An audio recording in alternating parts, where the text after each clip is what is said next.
Welcome to the Slop Farm. Enjoy the video. Hello everyone. In this video, I will explain how to change a headlight on a Chrysler Town and Country. This is a straightforward task that you can easily do yourself, saving time and money. First, gather your tools. You'll need an 8mm socket or wrench, a Phillips head screwdriver, and possibly a trim tool. Make sure you have the correct replacement bulb or a new headlight assembly ready. Remember to wear gloves when handling new bulbs to prevent oils from your skin from damaging the glass. Now let's get started. Begin by opening your vehicle's hood. You'll see the headlight assembly secured by 3 bolts along the top and side. Use your 8mm socket or Phillips screwdriver to remove these 3 fasteners. Once the bolts are out, gently pull the entire headlight assembly straight forward.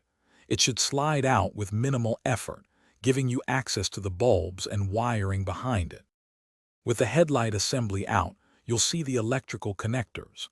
These usually have a small red safety tab that you need to slide back before pressing the release tab and pulling the connector off. If you're just replacing a bulb, twist the old one counterclockwise to remove it. Insert your new bulb, twisting it clockwise until it locks firmly into place. If you're replacing the entire assembly, simply disconnect all connectors and attach them to your new unit.